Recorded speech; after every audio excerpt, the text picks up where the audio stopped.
শান্তি রক্ষার বার্তা নিয়ে কেশপুরে বৈঠক প্রশাসনের। কয়েকদিন আগেই কেশপুরের একটি গ্রামে এক ব্যক্তি সোশ্যাল মিডিয়াতে ধর্মীয় আপত্তিজনক মন্তব্য করেছিলেন। তা নিয়ে উত্তেজনা ছড়িয়েছিল পাশাপাশি গ্রামের বাসিন্দাদের মধ্যে। পরিস্থিতি সামাল দিতে কেশপুর থানার পুলিশ অভিযুক্ত ব্যক্তিকে গ্রেপ্তারও করেছিল। তারপরেও পরিস্থিতি স্বাভাবিক হয়নি। পাশাপাশি এলাকায় এই ঘটনায় উত্তেজনা তারপরেও ছিল। তাই পরিস্থিতি স্বাভাবিক করতে বৃহস্পতিবার দুপুরে কেশপুর অডিটোরিয়ামে বৈঠক ডাকে ব্লক প্রশাসন। বৈঠকে ডাকা হয়েছিল কেশপুর ব্লকের বিভিন্ন এলাকার জনপ্রতিনিধি সহ মুসলিম সম্প্রদায়ের মৌলানা ও ইমাম মোয়াজ্জেনদের। বৈঠকে কেশপুরে এই ইস্যুতে যাতে কারো কোনো উত্তেজনা যাতে আর না হয় তার জন্য সকলকে সহযোগিতা করার আহ্বান জানান কেশপুর ও আনন্দপুর থানার পুলিশ কর্তারা। আবেদন করেছেন কেশপুর ব্লকের বিডিও এবং জয়েন্ট বিডিও। ব্যুরো রিপোর্ট, সত্যের সন্ধানে কেশপুর।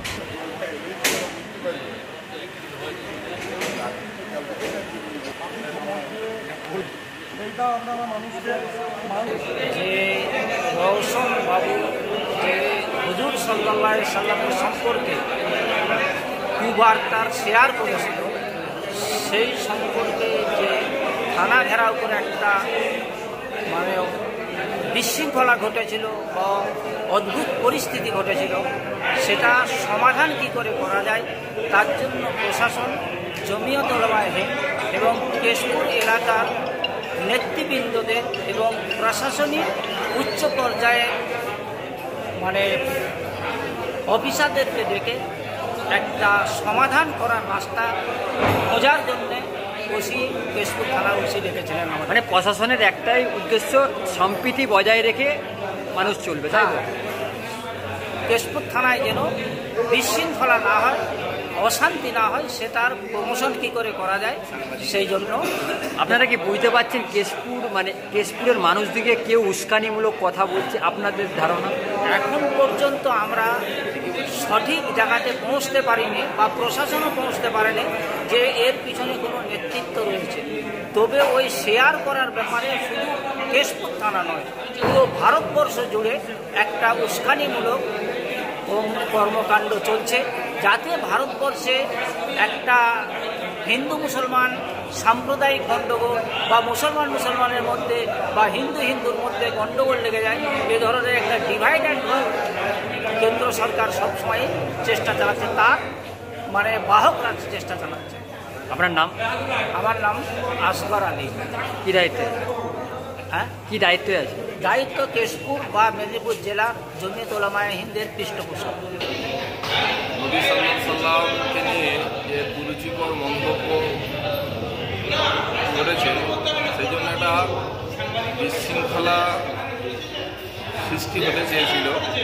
তো সেইটা যাতে করে বিশৃঙ্খলা না হয়, কেশপুর যাতে শান্তি থাকে, সম্প্রীতি বজায় থাকে, সেজন্য আজকের এই মিটিং।